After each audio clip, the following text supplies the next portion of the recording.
அன்புமணி நடத்தும் பாமக பொதுக்குழுவுக்கு தடை விதிக்க கோரிய வழக்கு தொடர்பாக பாமக நிறுவனர் ராமதாஸ் மற்றும் அதன் தலைவர் அன்புமணிக்கு நீதிபதி நேரில் அழைப்பு விடுத்திருக்கிறார்.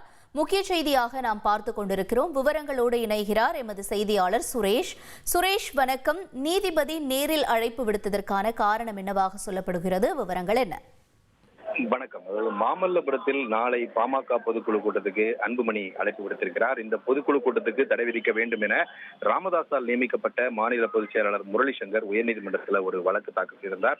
அந்த வழக்குல என்ன சொல்லியிருக்காருன்னா, 2022ஆம் ஆண்டு கட்சியினுடைய தலைவராக நியமிக்கப்பட்ட அன்புமணியுடைய பதவிக்காலம் என்பது கடந்த மே மாதம் முடிவடைந்து விட்டதாகவும், மே 30ஆம் தேதி முதல் கட்சியின் தலைவராக கட்சியின் நிறுவனர் ராமதாஸே செயல்பட்டு வருவதாகவும் தெரிவிக்கப்பட்டிருக்கிறது. கட்சியினுடைய பொதுக்குழு, அவசர பொதுக்குழு, செயற்குழு கூட்டத்தை கூட்ட கட்சியின் நிறுவனருக்கே அதிகாரம் உள்ளதாகவும், கட்சியின் தலைவரும் நிறுவனருமான ராமதாஸின் அனுமதி இல்லாமல் அன்புமணி கூட்டிருக்கக்கூடிய இந்த பொதுக்குழு கூட்டத்தால் சட்டம் ஒழுங்கு பிரச்சனை ஏற்பட வாய்ப்பு இருக்கிறது. எனவே இந்த பொதுக்குழு கூட்டத்துக்கு தடை விதிக்க வேண்டும், அனுமதிக்கு வழங்கக்கூடாது என்று உத்தரவிட வேண்டும் என்ற ஒரு கோரிக்கை அந்த மனுவில் தெரிவிக்கப்பட்டிருந்தது.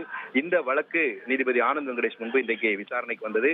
அப்போது நீதிபதி இந்த வழக்கில் வாதங்களை முன்வைப்பதற்கு முன்பாக இருதரப்பு வழக்கறிஞரிடமும் இந்த விவகாரம் தொடர்பாக நான் அன்புமணி ராமதாசுடனும் நேரில் பேச்சுவார்த்தை நடத்த வேண்டியிருக்கிறது, இருவரையும் எனது அறைக்கு வரவழைக்க முடியுமா என்று இருதரப்பு வழக்கறிஞர்களை பார்த்து கேட்டபோது இருதரப்பு வழக்கறிஞர்களும் இருவரும் அழைத்து வருவதாக தெரிவித்தார்கள். இதன் அடிப்படையில் இன்று மாலை 5:30 மணிக்கு தன்னுடைய அறையில இருவரையும் தனியாக சந்தித்து பேச வேண்டும் என்று நீதிபதி தெரிவித்திருக்கிறார். அது மட்டுமல்லாமல் அந்த சந்திப்பின் போது கட்சியினரோ வழக்கறிஞரோ எவருக்கும் அனுமதி இல்லை என்றும் நீதிபதி தெரிவித்திருக்கிறார். இதன் காரணமாக இன்று மாலை 5:30 மணிக்கு ராமதாஸ் மற்றும் அன்புமணி ஆகியோர் நீதிபதி ஆனந்த் வெங்கடேஷ் அறை முன்பு ஆஜராவார்கள் என்று எதிர்பார்க்கப்படுகிறது. உங்களுடைய தகவல்களுக்கு நன்றி சுரேஷ்.